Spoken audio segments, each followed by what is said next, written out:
Désolé, mais on aime ça, on fait du bruit et on entend. C'est un immense plaisir de vous avoir tous les deux. J'accueille sur le ring, à Paris Retail Week, pour le 4e round de cette session. Donc, 2 personnes, c'est assez rare d'avoir 2 invités, mais ça s'explique. Hein.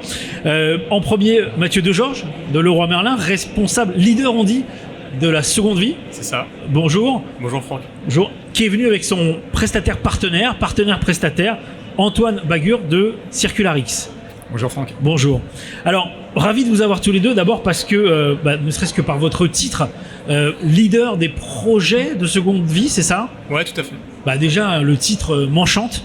Je me dis que le sujet est sérieux, puis j'ai un peu eu peur que ce soit un peu ronflant, mais lorsqu'on a préparé cette entrevue, ensemble, tous les 3, Mathieu, vous m'avez parlé de l'organisation chez Leroy Merlin autour des sujets de RSE au sens large. Est-ce que vous pouvez me parler de l'organisation de Leroy Merlin en termes de RSE, c'est quoi chez Leroy Merlin ? Ouais, bien sûr. En fait, déjà, c'est une organisation qui est représentée tout en haut de la hiérarchie, c'est-à-dire qu'on a déjà notre responsable, qui est Clara Laurinquet, qui est directrice générale déléguée à la RSE, qui a donc dans son équipe une équipe RSE maillée autour de différents sujets. Donc on a un membre du COMEX ou du CODIR de Leroy Merlin, dont la fonction est RSE. RSE, ouais, très bien. exactement. Au même titre qu'un DRH, un directeur financier, on a une directrice RSE. Ça, c'est vraiment pris au sérieux et je voulais le noter parce que c'est la première fois. Il y a plusieurs enseignes qui ont voulu venir. Elles n'avaient pas de projet de sérieux, elles ne feront pas de tournage.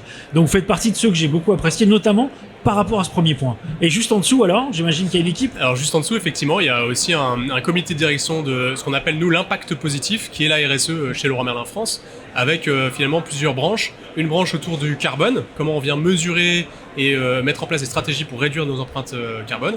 Une stratégie autour du commerce durable et de l'économie circulaire, qui est la branche dont je fais partie. D'accord. Et puis une branche autour de la sécurité et en parallèle, la performance, le contrôle de gestion pour bien suivre nos opérations, et la culturation, la communication, comment embarquer nos 27 000 collaborateurs dans cette aventure autour de la RSE. Vos collaborateurs et vos clients ou pas ? Nos collaborateurs dans un premier temps, et effectivement par effet nos clients, parce que dans la branche économie circulaire et commerce durable dont je fais partie, il y a 4 piliers: la réparation, la seconde vie que je pilote, la location, l'usage et la revalorisation de la matière. Et donc c'est au sein de ces piliers qu'on embarque aussi nos clients. Donc moi je dis la RSE chez Leroy Merlin, c'est un projet qui est pris très très au sérieux. Suffisamment au sérieux pour vous entourer aussi d'excellents partenaires prestataires, puisque j'accueille aussi Antoine Bagur. Antoine Bagur, vous êtes le directeur général de Circularix. Circularix, en 2 mots, qu'est-ce que c'est ? Circularix, c'est une start-up qui est née il y a un peu plus de 2 ans et qui fournit des solutions technologiques en marque blanche pour les grandes enseignes qui veulent pivoter de l'économie linéaire à l'économie circulaire. Et vous leur proposez quoi à ces enseignes du coup ? Alors on leur propose en fait de mettre en place ces parcours de rachat, donc c'est vraiment les parcours de seconde main, de rachat et de reconditionnement d'équipements pour que par exemple Leroy Merlin puisse racheter des anciennes perceuses à ses clients, qu'ils les reconditionnent et qu'ils puissent les recommercialiser en occasion auprès de leurs clients. Vous animez une page comme un catalogue de produits, des produits achetés par les clients de Leroy Merlin qui, grâce à la création de cette page, et vous me dites, vous m'arrêtez si je me trompe, ont la possibilité de voir le tarif, le prix de leurs produits évoluer, et avec une garantie de rachat chez Leroy, c'est ça ? Ouais, tout à fait. En fait, en quelques questions, en quelques clics, ils ont un prix de rachat sur lequel on s'engage et ils peuvent déposer soit en relais, en point relais, soit en magasin les produits pour qu'on puisse les récupérer. Donc, je donne un exemple. J'achète chez Leroy Merlin une perceuse neuve en 2023 à 500 €. Je sais que si je la revends en 2021, vous me la reprenez à 160 €. Oui, potentiellement, oui. Et oui, c'est pas les vrais prix, on est d'accord. C'est un exemple, mais j'ai cet engagement dès l'achat. Oui.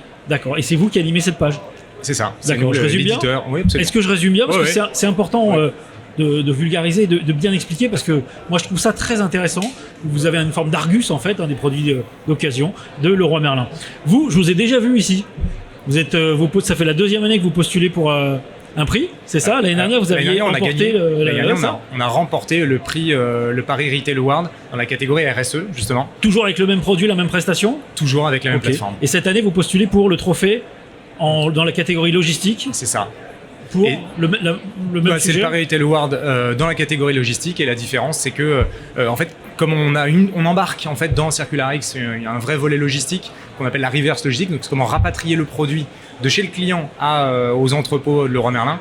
On a développé toute une expertise, une solution autour de ça qu'on met sur la table cette année. Ouais. C'est pas encore là, alors on se parle, on ne sait pas si c'est vous qui allez gagner. Non. Vous allez gagner ou pas ? on va gagner. Ok, moi je pense que la victoire déjà elle est chez Mathieu. Parce que signer un client comme Leroy Merlin qui prend le sujet comme ça à cœur, avec une vraie équipe, j'espère aussi pour vous que c'est parti pour durer, mais bon, si on est là, c'est que les choses se passent bien, c'est ce que j'en déduis. Mathieu de Georges, c'est quoi la seconde vie? Je l'ai un peu expliqué chez Leroy Merlin, mais vous êtes parti de quelle idée pour arriver à quel résultat? Excellente question. En fait, on est parti déjà d'un projet qui est né en magasin en 2018, qui était autour de l'anti-gaspi, et donc qui a fait naître des corners en magasin qu'on appelle les presque parfaits. Et finalement, ce constat de se dire on arrive à ne plus jeter et à vendre des produits abîmés, on se dit mais on va tirer le fil jusqu'au marché de l'occasion.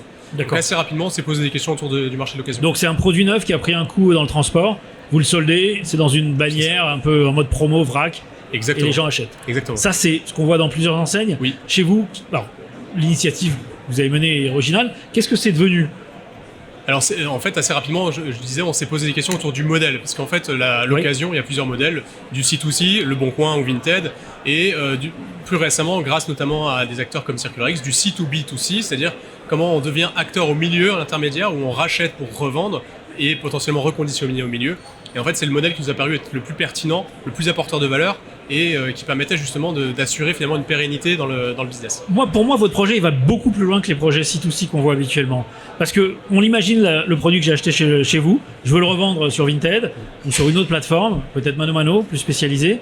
Il faut que je prenne les photos, il faut que je trouve le prix, il faut que je discute avec les clients. Là, j'ai une forme de contrat de confiance, je vais reprendre un terme d'un autre distributeur, pour dire je sais que mon enseigne va le racheter. Vous le rachetez en bon d'achat ou en cash? Les deux. Les deux? Oui. Pourquoi les deux? Pour offrir le meilleur service au client et qu'il puisse avoir le choix dans son parcours en fait. Et dans ce cas-là, vous remplissez une cagnotte ou alors, c'est vous faites un virement? Alors on fait un virement spontané grâce à un autre partenaire et le bon d'achat est valorisé par rapport au virement. C'est-à-dire qu'on vous rachetez plus cher dans ce cas-là? Exactement. Ouais. D'accord. Et vous, qu'est-ce que vous faites dans ce cas-là? Vous gérez aussi les encaissements, les paiements? Ou c'est avec le module alors effectivement, en fait, on vient intégrer le service de paiement dans la solution CircularX, ce qui fait que c'est plus facile pour Leroy Merlin de lancer en ayant... C'est un peu comme des services plug and play. Donc ils activent en fait des modes de paiement. Nous, on a derrière un peu toute la complexité technique. Et quand Mathieu nous dit on active ce mode de paiement, on appuie sur un bouton et c'est parti. D'accord. Et ça marche? Ouais, on peut parler des nombres de ventes ou de rachats, enfin. Alors aujourd'hui on est sur deux parcours. Et de la croissance surtout. Ouais, on est sur un parcours full digital qui a un peu de mal à décoller parce qu'en fait on est sur de l'envoi à distance et c'est vrai qu'en fait sur le marché du rachat, les clients, on s'est rendu compte que les clients aiment bien avoir quelqu'un en face d'eux pour déposer leurs produits et contrôler que c'est ok et qu'ils vont être payés. Donc on a lancé en test 3 magasins et en magasin ça cartonne. Donc on est sur 3 magasins et en fait on est sur une trajectoire à plus de 100 000 produits rachetés sur une année si on prend tout le parc magasin potentiellement. D'accord. Donc là, c'est un peu la cible sur 2 catégories de produits qui sont l'outillage de jardin et l'outillage électroportatif. Vous ne rachetez pas tout, on est d'accord. Uniquement ce qui a une valeur de revente, exactement. Un usage, une seconde vie. Moi, j'ai toujours été fasciné par ces modèles de seconde vie. D'abord, parce qu'elles font appel à des vraies valeurs humaines. Je ne parle pas de business. On a nos armoires remplies de perceuses neuves. Vous m'aviez révélé un chiffre incroyable. Quand on achète une perceuse, elle est utilisée combien de temps? Dans une vie, 12 minutes. 12 minutes. Pour faire 2 trous par an, en moyenne. 12 minutes par an ou 12 minutes 12 minutes dans une vie et 2 trous par an. Ouais. Bon, c'est terrible. Ça fait vendre, mais ça fait aussi consommer parfois, excusez-moi du peu, un peu n'importe comment. Savoir qu'on peut accorder une seconde vie, et moi je vais plus loin, une troisième vie, évidemment avec une modestie aussi dans le prix. Je pense qu'on peut aussi adresser vos produits peut-être haut de gamme à une autre catégorie de gens, et on est dans le partage, il y a une vocation sociale qui m'intéresse, moi, que je trouve fascinante. La deuxième chose, c'est qu'on arrête de produire pour rien. On sait d'où viennent vos produits, on sait comment ils sont transportés, etc. Et moi, je trouve dans le discours que vous avez eu, vous avez une réflexion globale par rapport à ça. Combien de vie a un produit aujourd'hui? Un produit électro-domestique, on appelle ça comme électroportatif, pardon. Ça va dépendre. Aujourd'hui, un produit neuf, généralement, il est acheté une fois et il va aller dans le garage, il va traîner dans le garage ou dans la cave des particuliers. En fait, c'est aussi pour ça qu'on s'est lancé sur ce projet-là, parce qu'on a envie d'aller chercher ces produits qui traînent dans les garages des gens. Oui. On a envie d'offrir plusieurs cycles. Et moi, j'imagine qu'un produit peut avoir 3 voire 4 vies, si tant est que... Alors, il y a un job de pédagogie auprès des clients pour qu'ils en prennent soin. Bien souvent, quand ça traîne longtemps, c'est là où finalement le produit se détériore. Et aussi que nous, on puisse monter des filières avec d'autres partenaires de reconditionnement, de remise en état de ces produits-là, justement pour qu'ils puissent être réutilisés de manière plus longue. C'est passionnant, c'est intéressant, et au-delà d'être passionnant, moi j'ai le sentiment que vous êtes un peu aussi passionné. vous avez un job qui s'appelle leader des produits de seconde vie, rattaché à la RSE. Alors moi, je suis le premier concerné, j'adore ce que je fais, mais j'ai l'impression que vous adorez ce que vous faites aussi. Je me trompe ou pas? Non, vous vous trompez pas, c'est vraiment quelque chose qui est viscéral. C'est un moteur pour moi aujourd'hui, effectivement. D'accord. Moi, ça m'intéresse parce que j'ai trop entendu des gens qui parlaient de choses qu'ils ne réalisaient pas, que l'enjeu climatique, le gaspillage, le reconditionnement, la seconde vie étaient plutôt des instruments marketing. Et moi, je sens chez vous que c'est un peu différent. Vous m'arrêtez si je me trompe ou si c'est perso. Mais j'avais envie de partager avec vous un sujet que je partage avec personne. C'est comment dire ça, la raison d'être de tout ça. J'entends chez vous un discours qui n'est pas qu'écologique. J'entends chez vous un discours qui n'est pas du tout commercial. J'entends chez vous, et vous me dites si je me trompe, une vraie vocation personnelle à bien faire. Est-ce que j'ai raison ou pas? Ouais, tout à fait. Ouais. Dès que je me lève le matin pour ça, en fait. J'ai envie d'impacter et j'ai conscience que les gestes que je fais au quotidien dans ma vie perso, ils n'ont de sens que si je peux les reproduire à une échelle un peu plus importante et notamment au sein du travail. Et dans ce cas-là, vous le faites pour quoi et vous le faites pour qui? Alors je le fais pour une personne qui est ma fille, Constance, mais je le fais aussi pour la planète, bien sûr. Parce qu'en fait, j'ai envie que Constance, je puisse la regarder dans les yeux et qu'elle se dise que j'ai tout fait, en tout cas ce qui est en mon pouvoir pour lui permettre de passer des étés soutenables à l'avenir. Et vous communiquez avec votre fille, j'imagine, sur ces sujets? J'essaye, elle est un peu jeune, mais effectivement, à 3 ans et demi, on essaye de faire prendre conscience. Les messages que vous lui faites passer, est-ce qu'il n'y a pas un moment où vous auriez envie de les faire passer à d'autres, et notamment de lui adresser à elle? Et j'espère que vous savez à qui je pense. J'ai envie d'inaugurer avec vous une interview qui s'appelle « Parle à la Terre ». On a trop entendu de discours ronflants, inutiles. Des discours sincères, j'en entends peu. Alors, je vais m'aider d'un accessoire. Et je voudrais que le message que vous avez à transmettre, vous lui disiez directement dans une interview spéciale, sans me regarder, mais en la regardant elle. Interview qu'on appelle « Parle à la Terre », ce que vous avez envie de lui dire, ce que vous êtes libre, vous avez les secondes, le temps que vous voulez. Et je vous écoute. Alors déjà, lui dire qu'elle est très belle, cette planète bleue, et continuer mon propos en lui disant que je suis désolé. Je suis désolé de la situation actuelle parce que j'ai conscience qu'elle n'est pas idéale, en tout cas pour elle, ni pour les espèces qui vivent sur cette terre. Mais je voulais lui dire aussi que j'ai fait de mon mieux, ou que je fais de mon mieux au quotidien et que je ferai toujours de mon mieux, et qu'on n'est pas tout seul.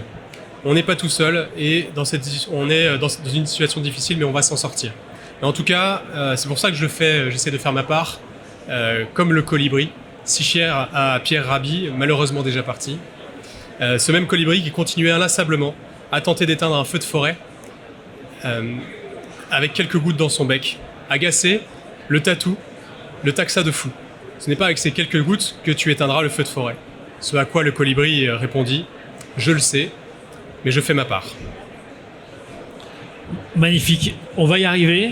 Je vous remercie avec cette dernière touche d'émotion d'avoir partagé ces moments avec moi. Antoine, Mathieu, je vous dis à très bientôt. Merci. À bientôt. Merci beaucoup Franck.